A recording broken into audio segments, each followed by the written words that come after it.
Hi, and welcome back to Hot Off the Press, the show about new releases and the authors that bring them to you. I'm your host, Jim Nettles, and let's go around and see who all is bringing in a lot for tonight's to-be-read pile. Because you know fall is coming, and it is time to settle in with a little bit of wine and another good book. So, Samantha, you're up first. Hi, everybody. I'm Samantha Bryant. If I'm going to pretend I'm famous, I could say you may know me as the author of the menopausal superhero series and a bunch of short horror. But I'm here tonight to talk about my first indie release, which is a collection of just my own short stories called Stories from Shadow Hill. Elizabeth? Hello. Sorry. As soon as I start speaking on camera, that happens. My name is Elizabeth Davis. I'm one half of Dead Fish Books, and I'm here to talk about our latest anthology, Madame, Don't Forget Your Sword. Layla? Hi, I'm Layla Dorine. I write LGBTQ fiction and romance, heavy on the bikers, the shifters, the rockers, and guess what? The dragons, which is what I'm here to talk to you about tonight. Libby? You definitely don't know me. I'm Libby Tanner. I am brand new to the scene, and I'm here to talk about my debut novel, Better Than Gelato, and I am mostly here to learn from these amazing authors. Hildy? Hi, I'm Hildy Silverman. I apologize for not appearing on screen. Something is wrong with my camera. But I am here today to talk about Prism, the new anthology I've recently edited for Crazy 8 Press. And yeah, just looking forward to participating, even though I'm kind of invisible today. I'm going to have to steal that and just start going with that when I'm having to moderate. So It's having to hide the fact that she's actually a cat. You're not supposed to tell them. worse things have happened here. Worse things have happened, but it's okay. So let's dive into, first of all, what's kind of the big world building. Most of you guys have been through this before, but for those of you who have not, let's really kind of set the scene. What's the theme? What's the big picture? And Samantha, I know this is a collection, so it's a lot of different short stories, but what kind of brought you around to creating this collection? So this collection is called Stories from Shadow Hill. All I've got is a digital image to show you so far, but there you go. There's my cover. The subtitle is that it's 13 Weird Tales. So I live in a suburban neighborhood that I probably wouldn't have picked, left only to my own devices. It's more like I ended up living here because of choices I made related to family and children and that kind of stuff. Whereas I would probably prefer to live in a scary looking cabin in the middle of nowhere. But as I live in a suburban neighborhood, I look around at things and I think this is a weird place. And so all of the stories are set in a suburban neighborhood called Shadow Hill, which is suspiciously like the one that I live in. But it has each story explores different people who live in the neighborhood, and they all have something weird going on. Like one of the oldest story in the collection is called Lawn Wars, and it's about that guy. He lives in probably everybody's neighborhood, right? That guy who's always mowing his lawn. You're like, you mowed it this morning. What's wrong with you? But in this case, there is a reason that he must continually mow the lawn, and we would all appreciate what he's doing to protect us if we knew. Well, I really wish he'd hit mine in the front yard because it needs it. Elizabeth, what brought around this particular anthology?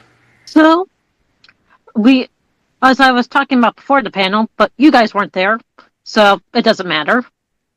This is our third anthology, but our second getting our cover from a certain cover stock artist, which the reason I'm saying that is because I cannot remember his name. If you're curious, please email us, and we'll provide info. It's written down. Who sells his covers with silly titles. And we looked at those and goes, those are great for anthologies. And so we were like, okay, but don't forget your sword. My mom was like, I enjoy that. She's the other half of Dead Fish Books. And I'm like, that's an anthology for sidekicks, henchmen, and other people who are stuck following the hero around. And that's pretty much how we picked the theme for this anthology. Partially is because of way too many stories in which you're like, oh man, the hero's so boring. I really like these sidekick characters. Well, we just... Oh, go ahead.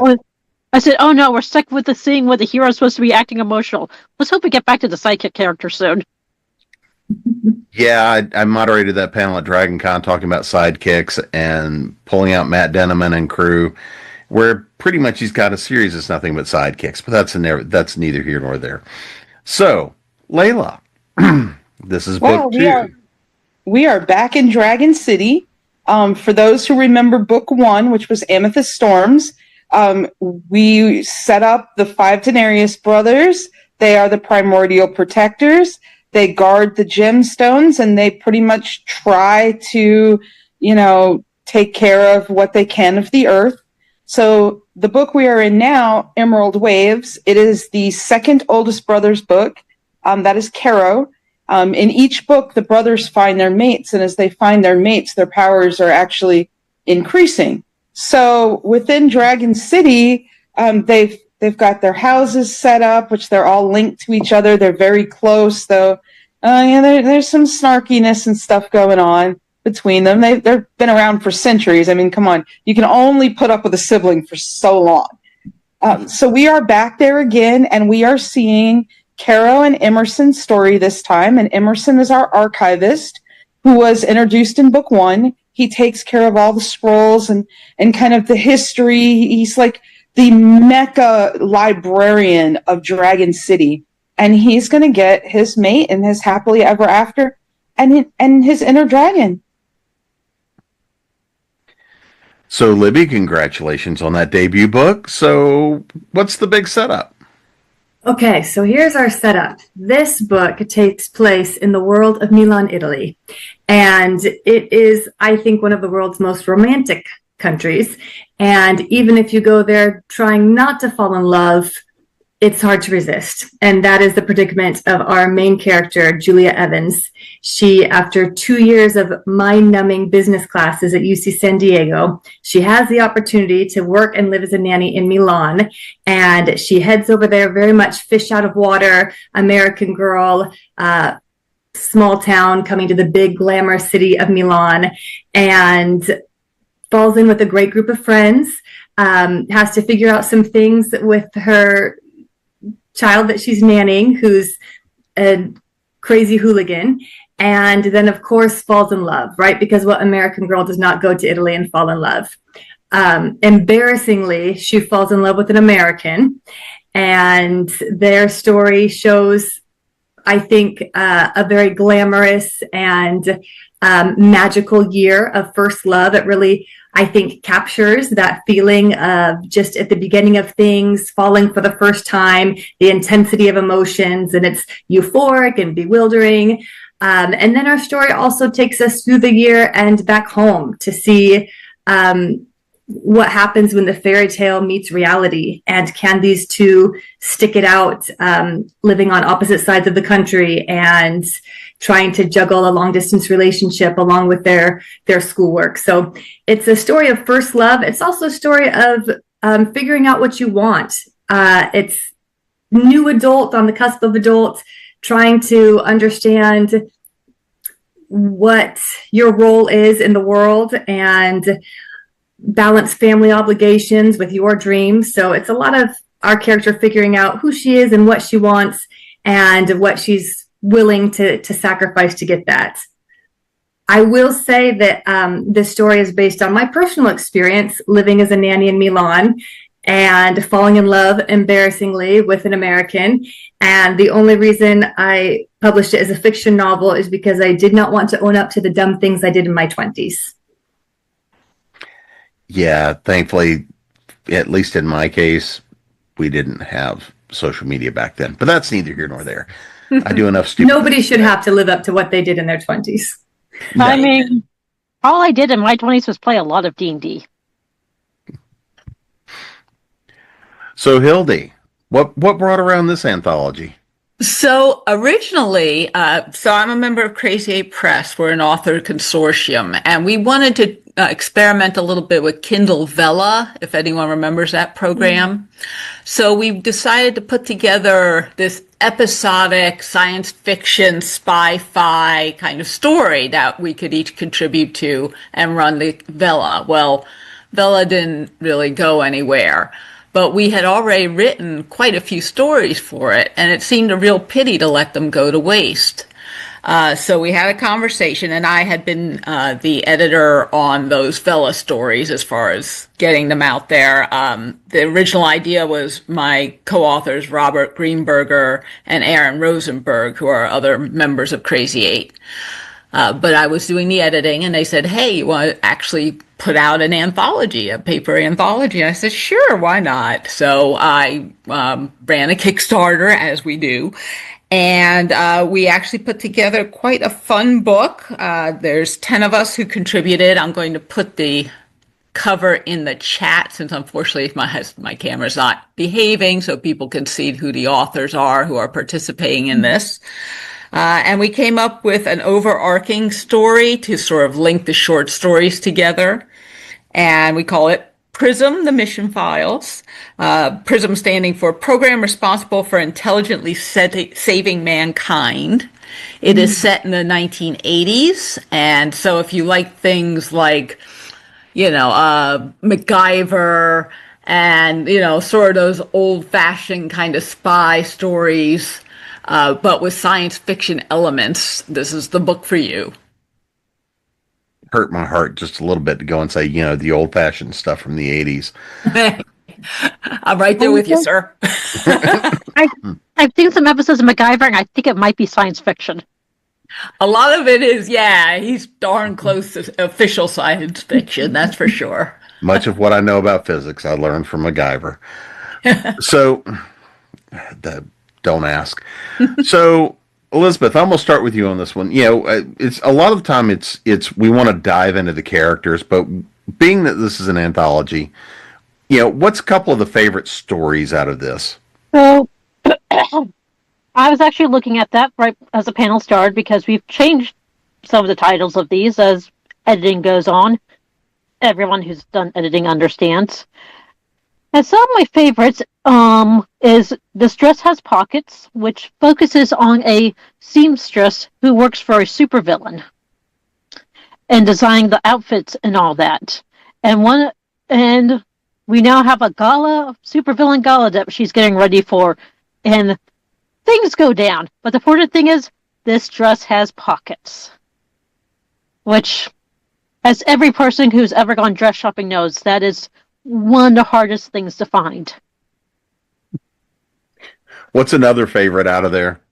Another favorite that is for a different change of pace was Seeing and Remember, which follows the adventures of a mostly retired adventurer, used to be working with a nightly order, who's a recorder of other people's stories, in which we have her going on a adventure to save some young idiot knights and remembering the adventure she had with her partner who is now deceased.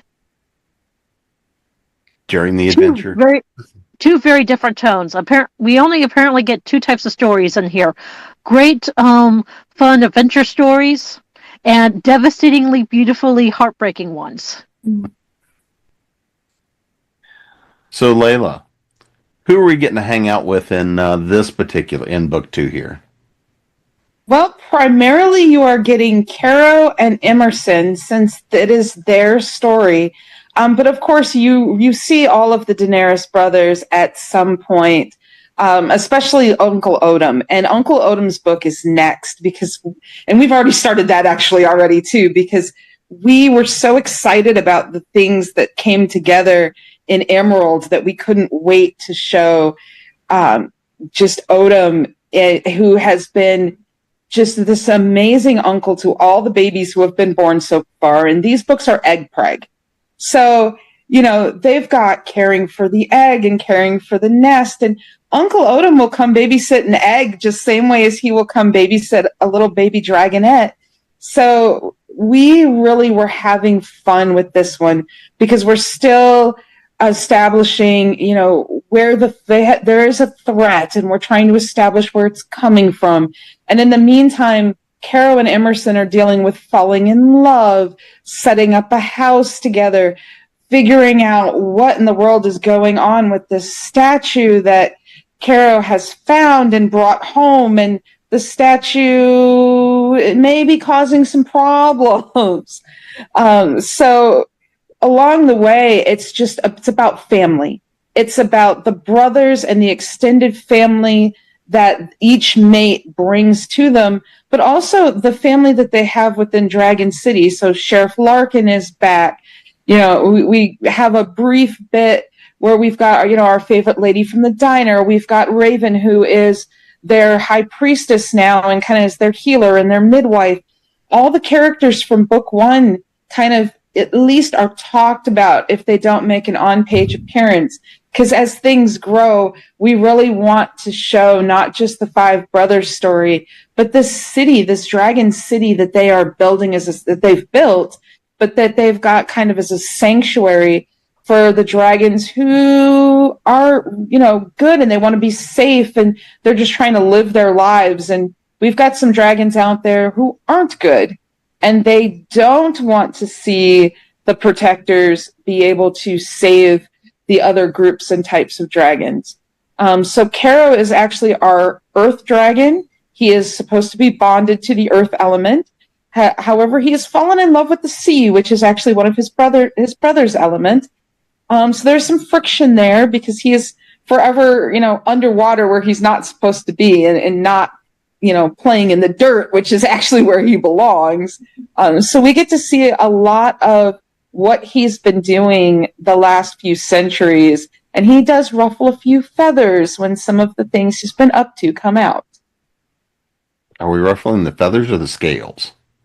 Well, we're ruffling scales, but there may be some feathers because you never know what's going to happen with us. Refuse to. You gotta read it to find it. For all I know, dragonets have downy feathers when they're young, like dinosaurs. So, Libby, why don't you tell us about the veiled, misspent youth? Okay, well, I have some juicy details to share. Honestly, if we're looking at characters of this book, Julia Evans is a great one to follow because she sees the city of Milan and the country of Italy just through these wide eyes, dazzled eyes. And it's really fun to see the world as she sees it.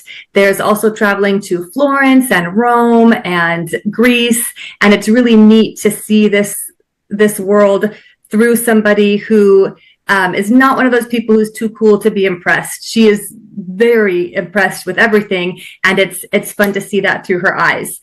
But I will say, I don't know if she's the star character of this. I think it goes back to what we're talking about, sidekicks, what Elizabeth was talking about. My readers have fallen in love with the 6-year-old girl that she nannies, who is a handful and does not make life easy for her and has made, previous nannies go home crying. But Isabella kind of steals the show. She's a really fun character in there. And then another character that I love so much is Paolo. And he's presented at the beginning, and it looks for a minute like there might be a love triangle, but there is not. And I'm not spoiling too much. He becomes her Italian best friend, and they have a very sweet friendship that I think exists, but you don't often see among people of different genders at this age. But they really become kind of best friends, and he's from Sicily, and he has a lot of, I wouldn't call it wisdom, but he has a lot of ideas for our protagonist, and he was a really fun character to stir things up and create fun drama in the book. And what about our love interest?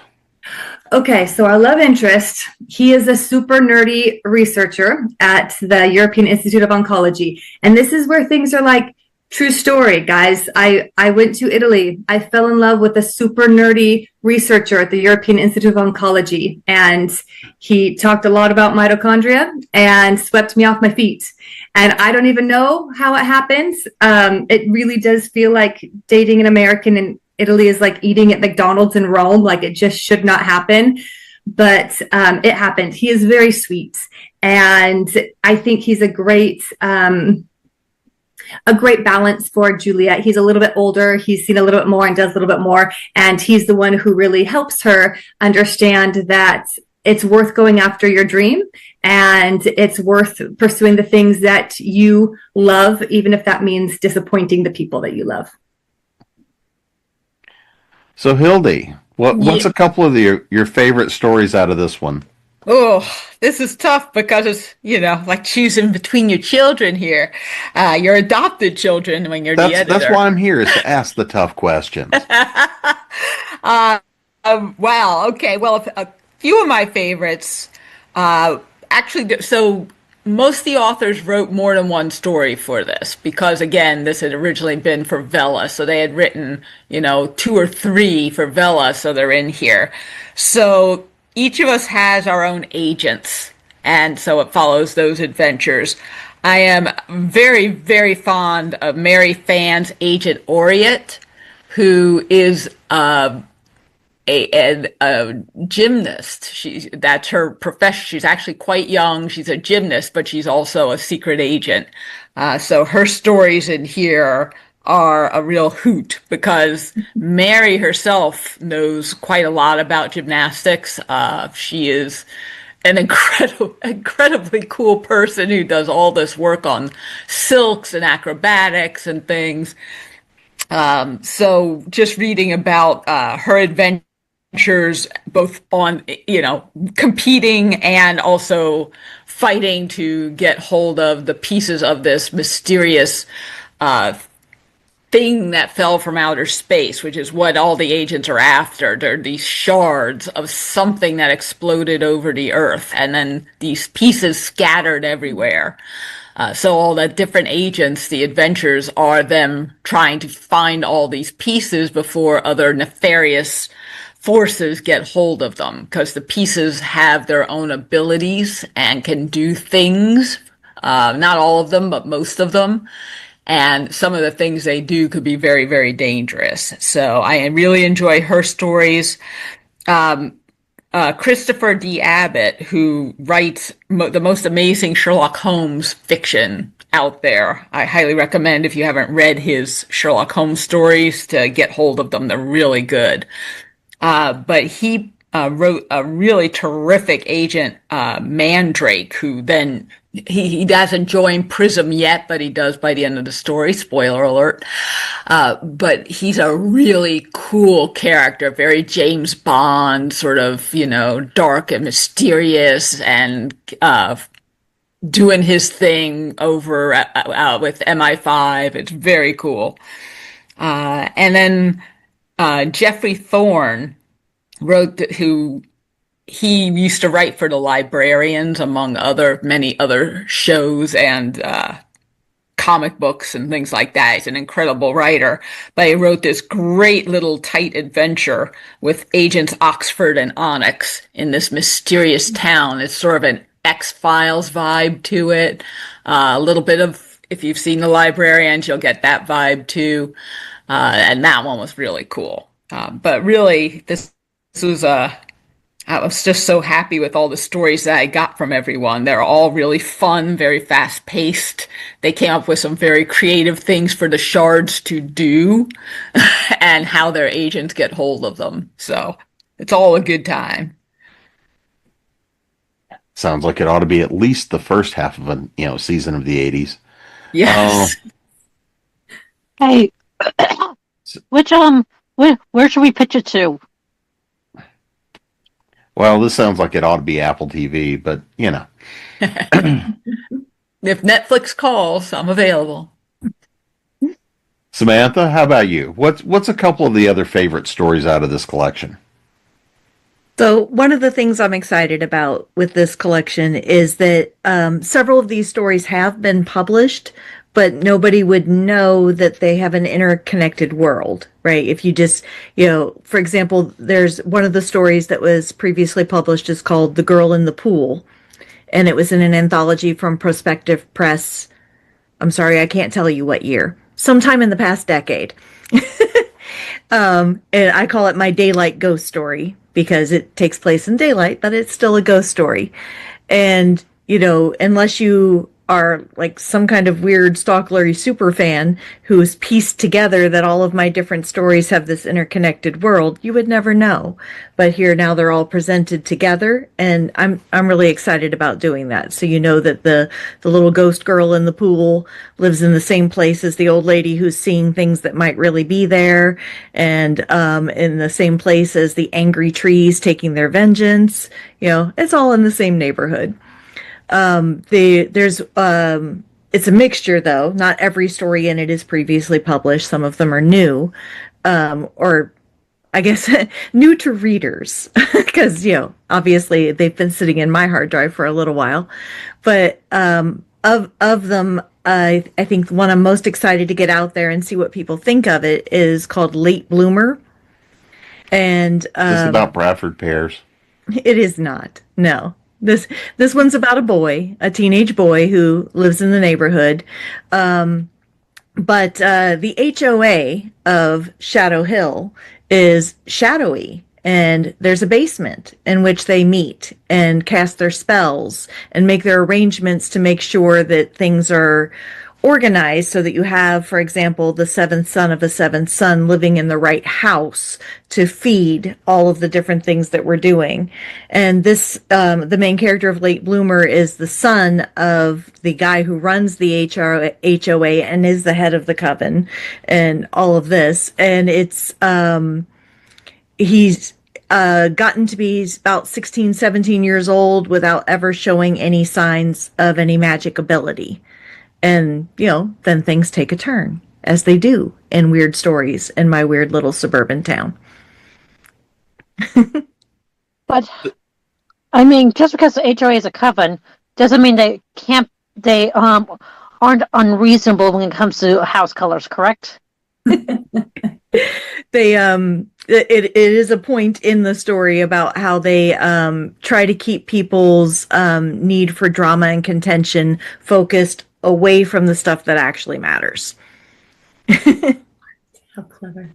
Well, one of the fun parts here and sort of looking at anytime you're dealing with collections and anthologies and all these things, the two big questions that come up are always that matter of research rabbit holes, right? What'd you trip down when you were learning this? But it's also what'd you discover in the process? And to me, that's always a little bit more open question than just what'd you learn in working on it. It's, because again, sometimes as an author, it's what do we discover about ourselves or our own stories?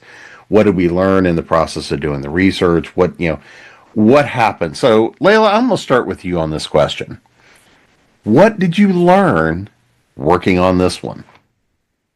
The biggest thing we learned was that we had subconsciously put some foreshadowing into the first book, carried it through to the second book, and it wasn't until we were almost done writing it and starting our rereads and discussing the final chapters that the light bulb went off and we were like, wait a minute.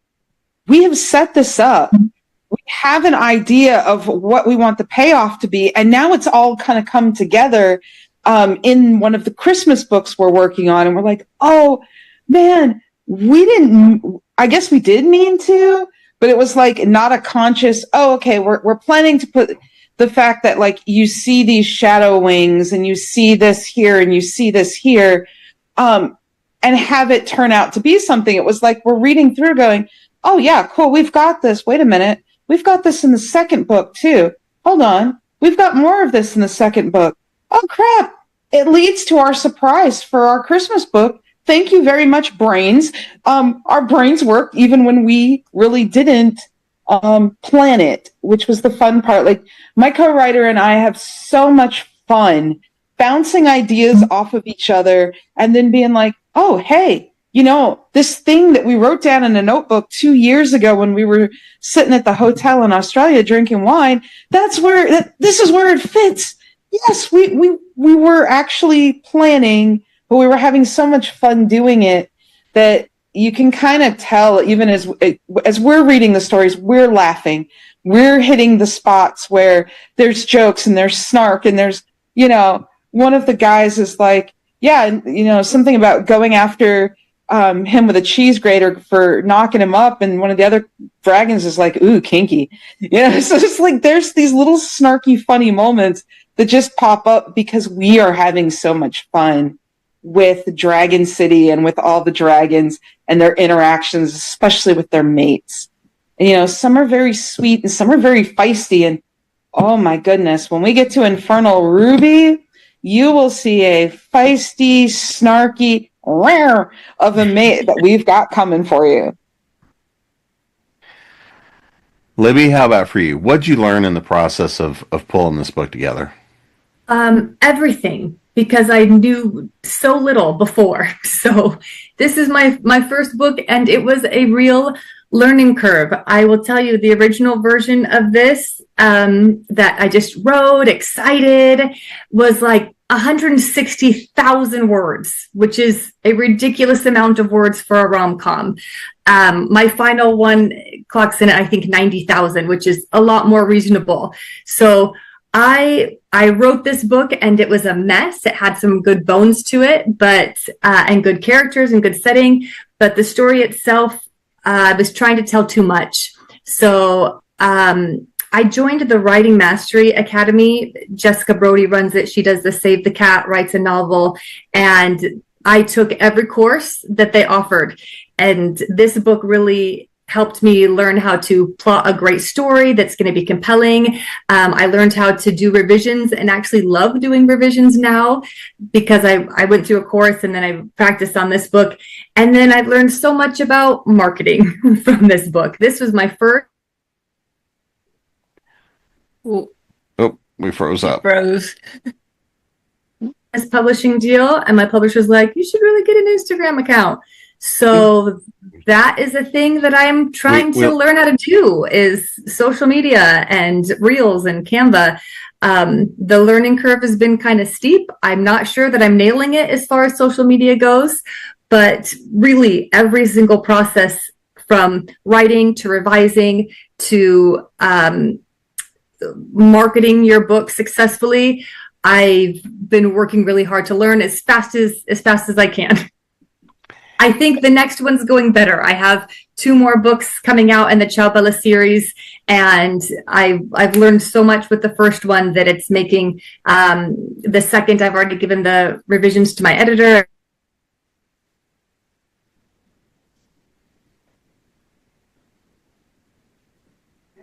Because of all of the learning I did here with the first one. Well, and you'll find out that yep, it's always changing. Yeah, just when you learn it, right? Mm-hmm. Yep, just as soon as you think you figured out what was going on, it's going to change. Yeah. Yeah, definitely an industry that keeps you on your toes. Jim. Oh, no, I'm not here to be encouraging. I'm a chaos monkey. That's why I'm here. This is, I think, my 47th, 48th book, and no process has ever been the same for each book. There's always something that's different, that's changed from one book to the other. It's just a process. Okay. So, what'd you learn on this one, Hildy? So this was interesting because it's the first time I've edited an anthology. In my background, I was the editor-in-chief of Space and Time magazine for about 12 and a half years when I owned the magazine. So I've done that sort of editing, and I've done editing for other authors for their books, for their short stories for many, many years. But this is the first time I actually was serving as the editor putting together an anthology. So it was very interesting learning all the different aspects of how to do that.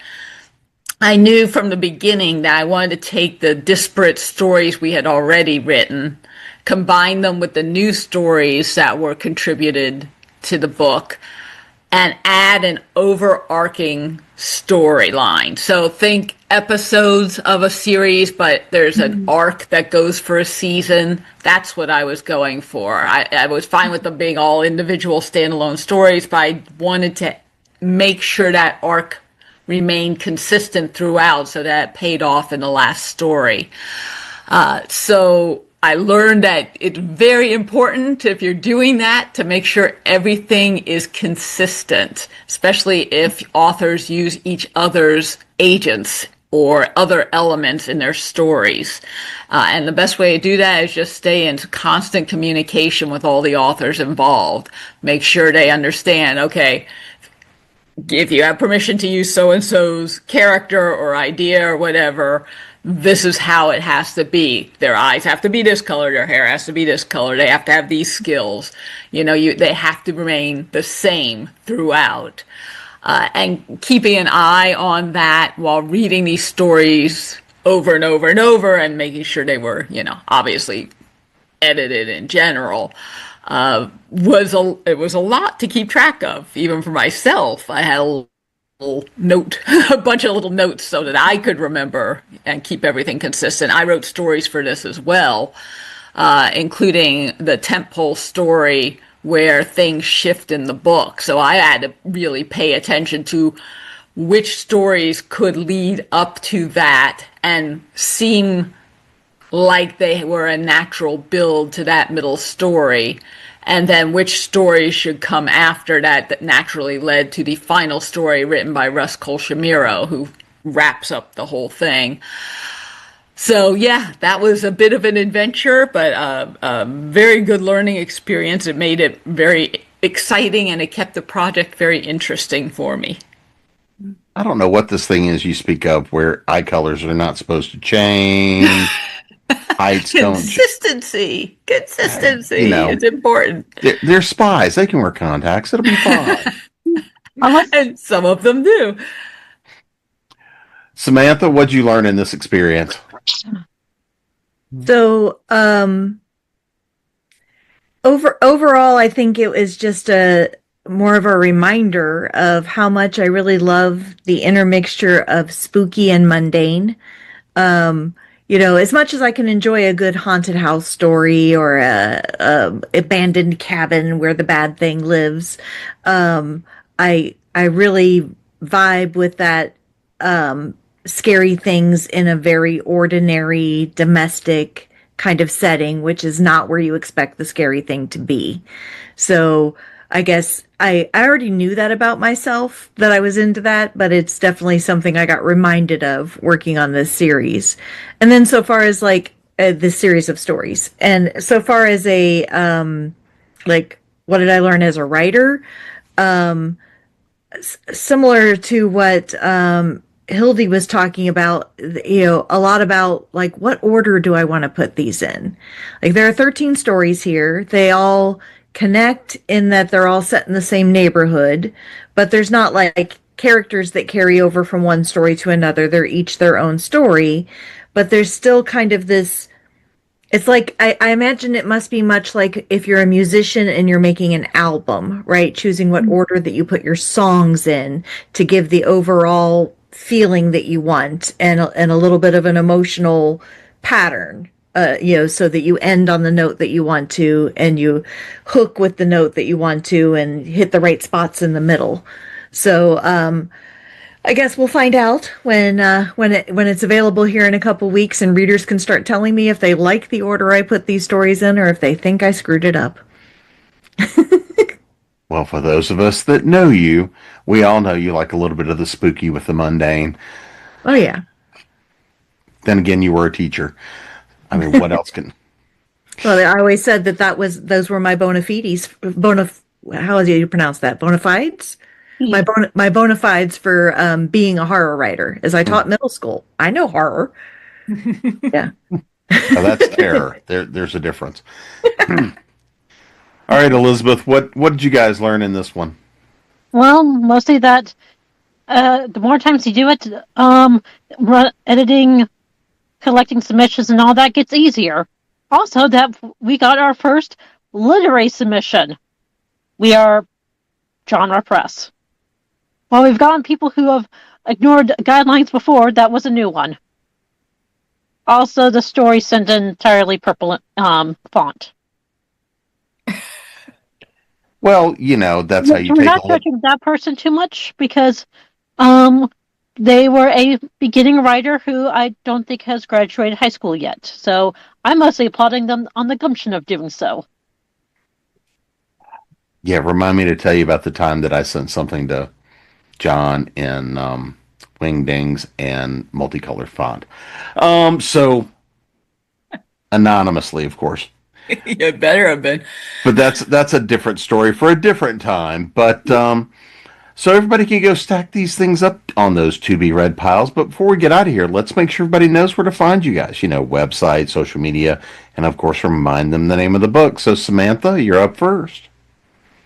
So, hello again. I'm Samantha Bryant, and if you know that, you can find me because my website is samanthabryant.com, and pretty much if you just Google Samantha Bryant author, you'll find me. You do want to put author because there's an actress, and obviously she's more famous than I am, and more likely to wear high heels.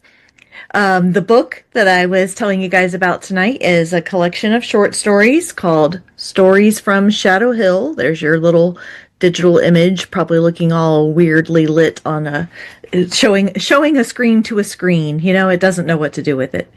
But it's a collection of 13 weird tales. I'm planning to release it at the beginning of October 2025. So I hope you all will check it out. Elizabeth? You can find us at deadfishbooks.com. There should be all of our social media links.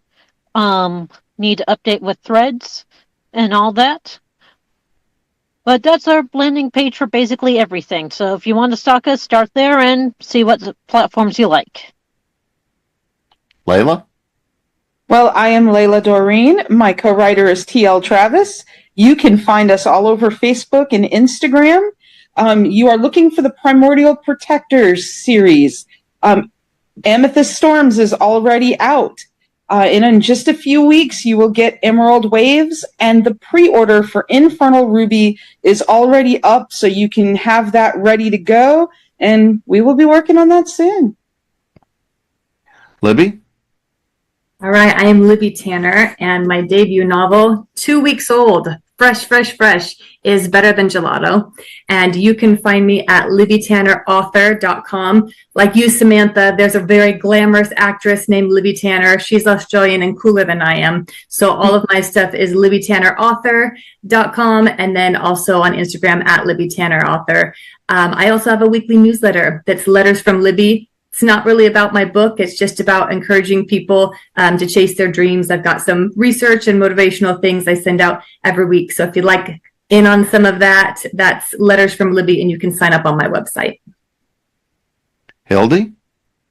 So this book is, as I said, out from our authors consortium. We're Crazy 8 Press, crazy8press.com, and that's the number 8 in the middle. You'll also find us on social media under that. You can find me. Fortunately, I have an unusual enough name. No one else seems to have it. So you can find my personal information at hildysilverman.com. And I'm on Facebook and various other social media. You can find me there. The book is Prism, the Mission Files. It's about 19 stories. If you enjoy science fiction combined with secret agents in a retro setting, this is something I think you'll enjoy, and I hope you'll check it out. And of course, it's available through Amazon.com and some other outlets. And if you've come across me at a convention, I'm pretty active on the convention circuit on the East Coast. We'll have them for sale there as well. And you can find me at jamespnettles.com. AuthorEssentialsWorkshops.com, CreatingPros.com, and of course here at Continual. And go stack up those to be read piles. We'll see you again soon.